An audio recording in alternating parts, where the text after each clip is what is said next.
Right. So today I'm going to discuss, actually this is a continuation of the discussion of Renji wherein diniscuss niya about dun sa microsimulation. But to give further or siguro to give everyone a gist of what what we do with simulation and how is it useful when it comes to simulating urban heat island. I will be discussing ng mabilisan yung regarding sa simulation, and also I will be showing to you some visualization outputs for surface and air temperature using a weather research forecasting model.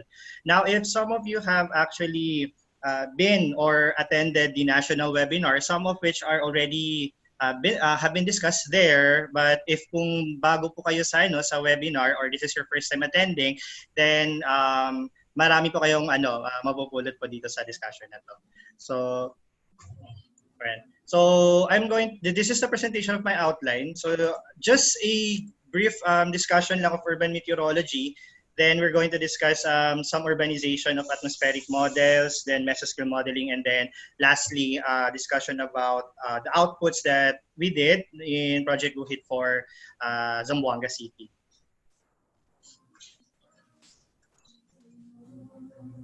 Alright, so for some of us, meteorology is not new or hindi siya bago sa atin because you always hear it when we talk about meteorology, such as ano ba yung forecast ng weather bukas, mainit ba or uulan ba bukas, or magkaka-expect ba tayo ng mga thunders or yung kalat-kalat na pag-ulan. So this is not actually new for us because we have been sinusubaybayan natin to, or we keep track or we keep watch because that actually details kung ano yung gagawin natin or the plans that we have for the following days. Now, meteorology is a vast topic, but then for the purpose of this discussion, we're going to highlight yung sa urban meteorology na part. So, where does urban meteorology comes in? First, we're going to talk about muna yung about sa urban ecosystem.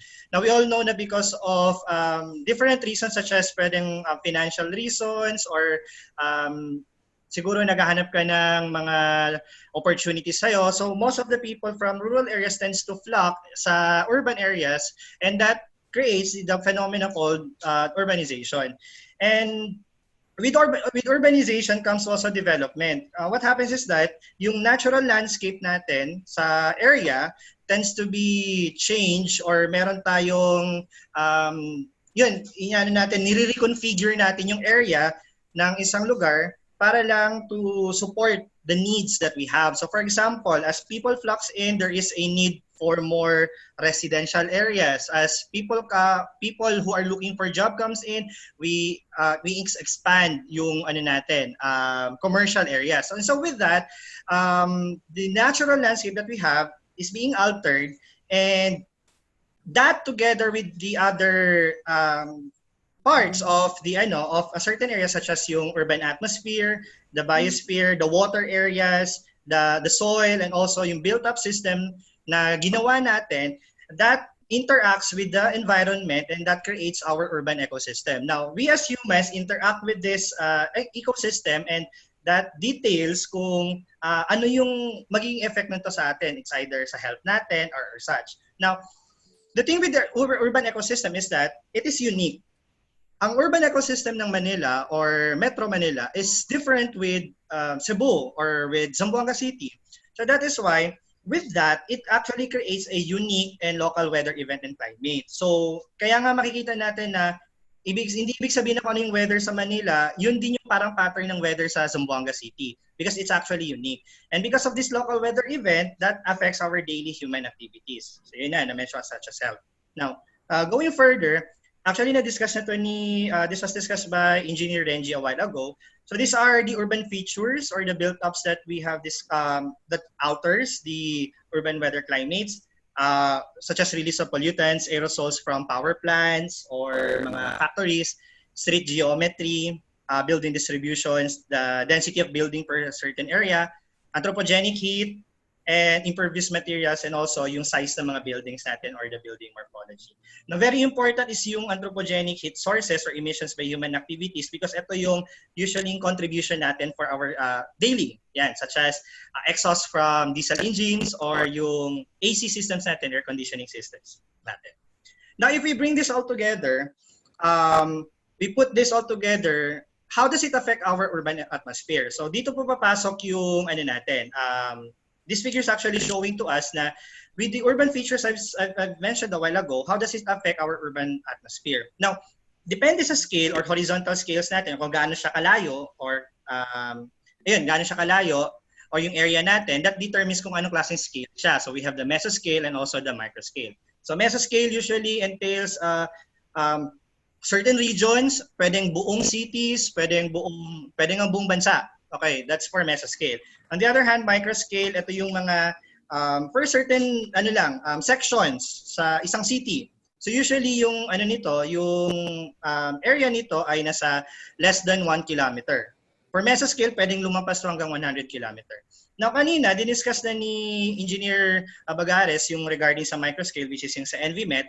Today, yung i-present ko sa inyo na output is yung galing sa mesoscale. Now, if you see this figure we have here, yung mesoscale natin, if you can see yung mga write-ups dyan, those are actually the urban features that I have shown a while ago and how does it affect or interact with our urban atmosphere. For example, the size of your building increases the roughness, the surface roughness, and because of that, it actually slows down wind. And wind has a important part in convecting wind para ma-disperse yung convecting air temperature rather para ma-disperse yung air temperature. So we also have yung addition heat from urban street canyons and also some anthropogenic heat release. So ang ipo-focus na natin is mesoscale. So ito po yun for a larger figure. And this is for the microscale level. Now, di ba na-discuss na natin how does it affect the atmosphere interaction? And now the question is, how does it affect us? Or how does it affect the environment? Number one is that because of this alteration of urban features, nagkakaroon tayo ng microscale urban heat island.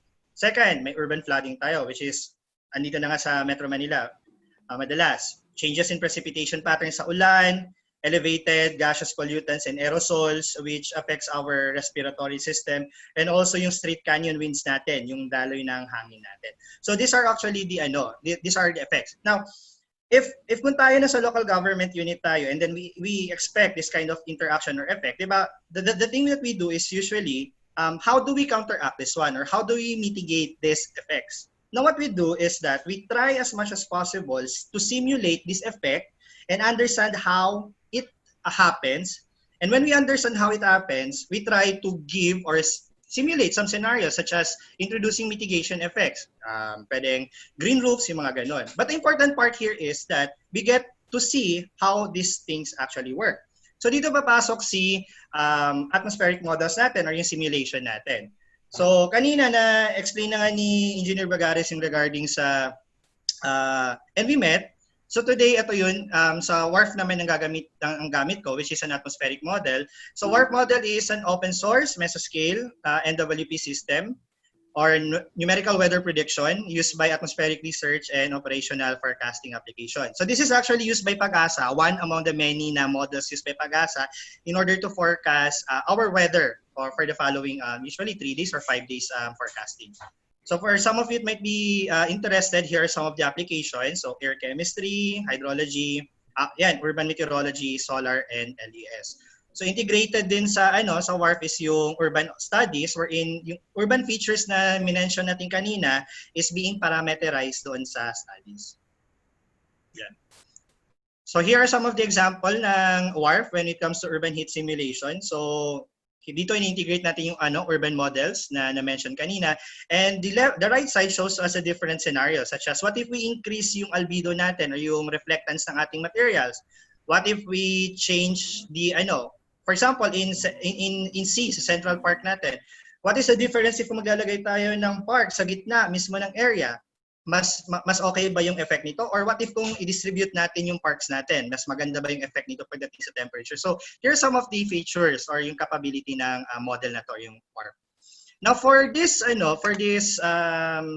topic, ito yung simulation natin for Zamboanga City. So this actually is a okay.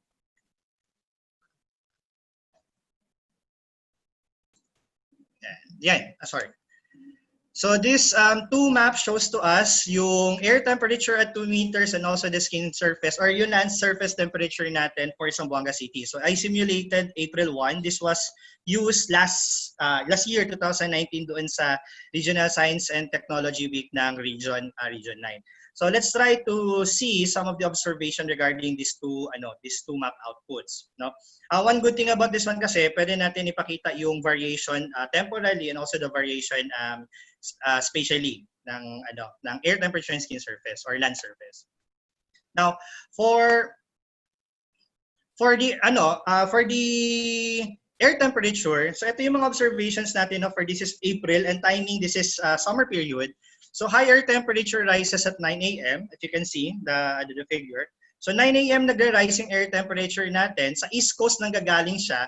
And because of wind, nako-convect siya towards sa city proper. Napupunta siya dun sa may red box. The red box, as you can see there, is a city proper. So the wind brings the temperature from the east coast, which is already high, dun nag-evolve, towards the city proper. Now, we see prominent higher air temperature during night time. As you can see, no, pag tingin natin, for example, in this case, pag starting ng 8 a.m., we see that the air temperature sa loob ng box, certain area, is much higher compared dun sa surrounding niya. So, for example, in this case, as you can see, it's already 21, 22. Yung sa loob ng box, mas mainit pa compared dun sa labas ng box. So, this actually tells us that urban heat island is evolving in Zamboanga City.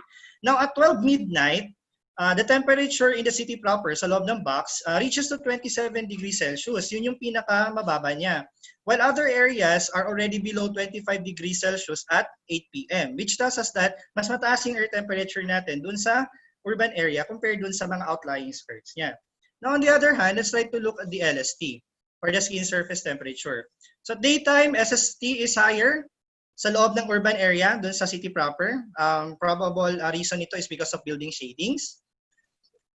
But we can see that the maximum SST is observed at 2 p.m. and it's over 44 degrees. Now, for the purpose of urban heat, dito natin makikita sa nighttime that the SST is relatively higher than in the urban areas as compared to its surrounding cities. So, kung makikita nyo ngayon sa animation, pagdating ng 6 p.m., makikita natin na mataas pa yung kanyang ang land surface temperature compared doon sa mga barangay sa East Coast.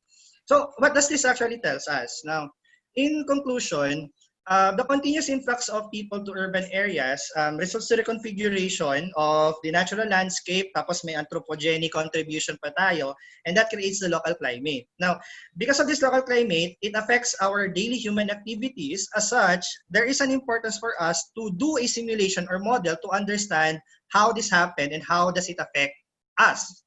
Now, mesoscale models or katulad ng WRF is a useful tool for urban climate simulation on top of the NVMet for us to come up with mitigation strategies that would serve or build the framework of our mitigation strategies para sa urban heat island. So with that, thank you so much for listening. Muchísimas gracias y Dios te bendiga a todos.